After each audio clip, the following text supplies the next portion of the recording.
गुरुजी के चरणों में कोटि कोटि प्रणाम और सारी संगत नो मेरा जय गुरुजी। संगत जी, आज हम लोग जो सत्संग सुनेंगे वो गुरुजी का इतना ब्लेस सत्संग है और मुझे बहुत खुशी हो रही है कि गुरुजी ने मुझे ये सेवा बख्शी कि मैं इतना ब्लेस सत्संग आप लोगों के साथ शेयर कर सकूं। तो आइए संगत जी, गुरुजी के मंत्र जाप से हम सत्संग की शुरुआत करते हैं। ओम नमः शिवाय, शिवजी सदा सहाय। ओम नमः शिवाय, गुरुजी सदा सहाय। आइए संगत जी, गुरुजी की संगत है आंटी जी, जो भी अपना नाम गुप्त रखना चाहते हैं, उनका सत्संग सुनते हैं। जय गुरु जी, शुक्राना गुरु जी। संगत जी, ये मेरा तीसरा सत्संग है जो मैं आपके सामने कह रही हूँ गुरु जी की कृपा से। ओम नमः शिवाय, शिव जी सदा सहाय। ओम नमः शिवाय, गुरु जी सदा सहाय। ओम नमः शिवाय, शिव जी सदा सहाय। ओम नमः शिवाय, गुरु जी सदा सहाय। गुरु जी के लिए ये मेरा मतलब शुक्राना सत्संग है। गुरुजी ने मेरे को 2 महीने पहले करीब बोला था कि मैं तुझे डुगरी बुलाऊंगा। मेरे को मैसेज था कि मैं तुझे डुगरी बुलाऊंगा।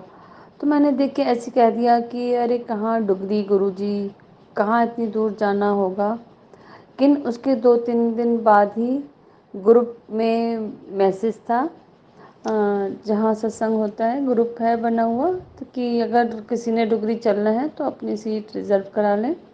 मुझे इतनी खुशी हुई कि देखो अभी 2-3 दिन पहले ही तो गुरुजी ने बोला था कि मैं तुझे डुगरी बुलाऊंगा। इतनी जल्दी गुरुजी ने बुला भी लिया।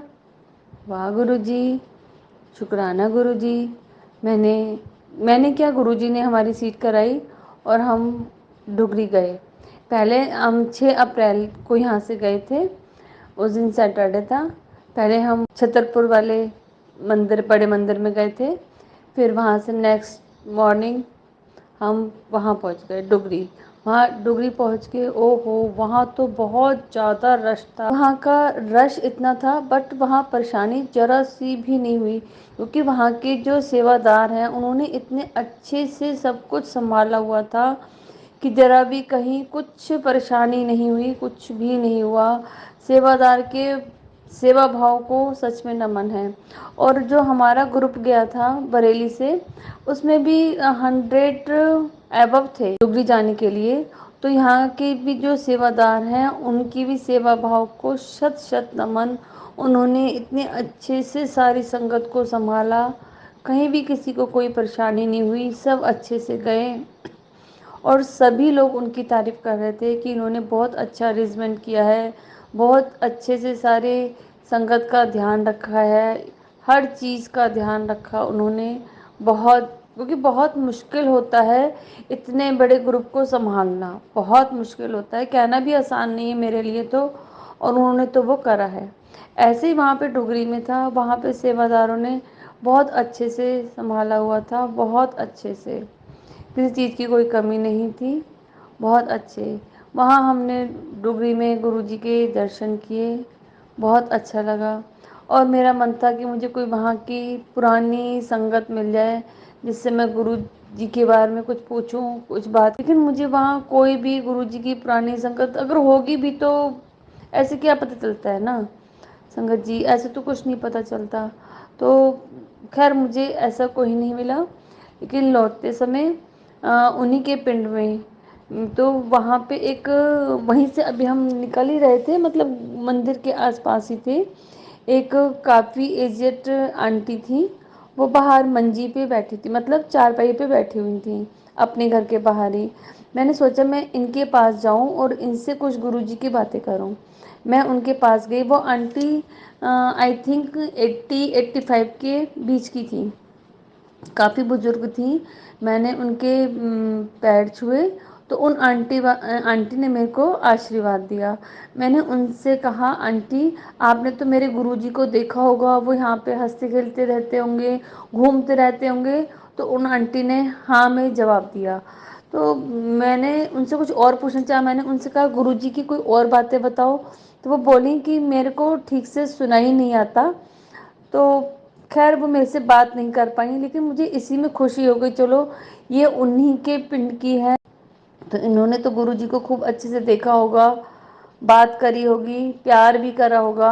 आज वही हाथ मेरे सिर पे तो लगे हैं। मैंने उन आंटी की आंखों में देखा, कम से कम इन्होंने, इन आंटी की आंखों ने उन गुरुजी को तो साक्षात देखा होगा। और इस बात का दिल में बड़ा मलाल रहता है कि 2007 में तो हम भी थे, तब तक तो हम भी थे। मतलब गुरुजी हमें नहीं जोड़ पाए अपने साथ।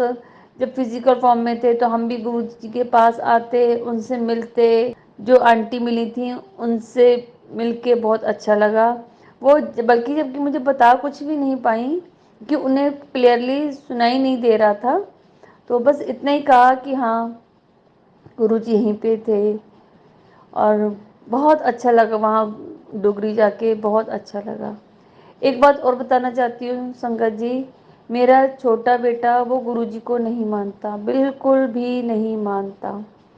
और वो पता नहीं, जब वो इतना मानता ही नहीं, हाँ शिव को वो जरूर मानता है, लेकिन उसे ये नहीं, उसे मैं कहती हूँ कि शिव और गुरुजी एक ही बात है। लेकिन अभी बच्चे की बुद्धि है ना, तो वो अभी नहीं समझता, इस बात को नहीं समझता। और उसको ड्रीम में गुरुजी ने 3 बार दर्शन दिए हैं। वो मेरे से कहता है, मम्मी गुरुजी तो आपके हैं, मेरे सपने में क्यों आते हैं, मुझे क्यों दर्शन देते हैं। मैंने कहा वो तेरे को जोड़ना चाह रहे। कह रहे नहीं, मैं नहीं जुड़ूंगा, मैं जुड़ूंगा ही नहीं, ये हो ही नहीं सकता।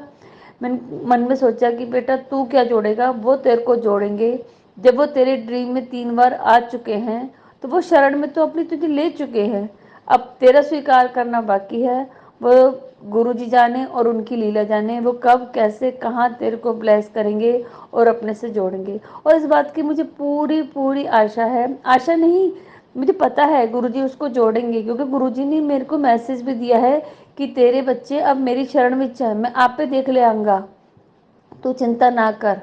गुरुजी का मैसेज मेरे को कई बार आया है, तो गुरुजी देखेंगे उसको अपने आप ही। मैं अब उस बात से बेफिक्र हूँ कि मेरा बच्चा गुरुजी को नहीं मानता ये वो, बट नहीं, शिव का वो भक्त है। गुरुजी को, गुरुजी ने जब उसको अपनी शरण में ले लिया है तो वो अपने आप ही मान ही जाएगा। ऐसा कुछ नहीं है कि वो, बच्चे बुद्धि है ना, तो जल्दी से समझ में नहीं आता है उसको, वो मान लेगा। हाँ जी गुरुजी। और मैं ये बात भी कहना चाहती हूँ गुरुजी, जो मैसेज देते हैं वो सच भी करके दिखा देते हैं।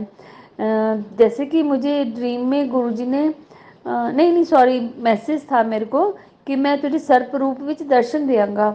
जब मैंने ये मैसेज पढ़ा तो मैंने बोला ना गुरुजी, ऐसा ना करना, मुझे बहुत डर लगता है, सर्प रूप विच दर्शन ना देना मेरे को। लेकिन उसके 5-6 दिन बाद ही मेरे को ड्रीम में, सॉरी ड्रीम में नहीं, हकीकत में मेरे घर में सांप निकला संगत जी। और वो सांप जो था रात भर हमारे घर में ही रहा, क्योंकि सुबह जब मैं उठी थी तो वो हमारे घर में था, जबकि सारे दरवाजे तब तक बंद थे, खुले भी नहीं थे। इट्स मीन वो रात को सारी रात हमारे घर पे ही रहा और उसने किसी को हार्म नहीं पहुंचाया। वो सुबह 6 बजे निकला था और फिर 8:45 के करीब हमें किसी सांप वाले भैया को बुलाना पड़ा और वो उसको लेके गए सांप को। लेकिन जो गुरुजी ने कहा था कि मैं सर्प रूप विच आवांगा, तेन दर्शन देवांगा, तो वो बिल्कुल गुरुजी ने सच कर दिखाया। गुरुजी ने ऐसे कहा, वो पूरा हो गया। संगत जी बस आज के लिए मेरा सत्संग इतना ही है। जय गुरु जी, शुक्राना गुरु जी, पल पल शुक्राना गुरु जी, पल पल शुक्राना आपका। जय गुरु जी, शुक्राना गुरु जी। ओम नमः शिवाय, शिव जी सदा सहाय। ओम नमः शिवाय, गुरु जी सदा सहाय। ओम नमः शिवाय, शिव जी सदा सहाय। ओम नमः शिवाय, गुरु जी सदा सहाय। जय गुरु जी। संगत जी अभी हमने जो सत्संग सुना वो आंटी जी का था।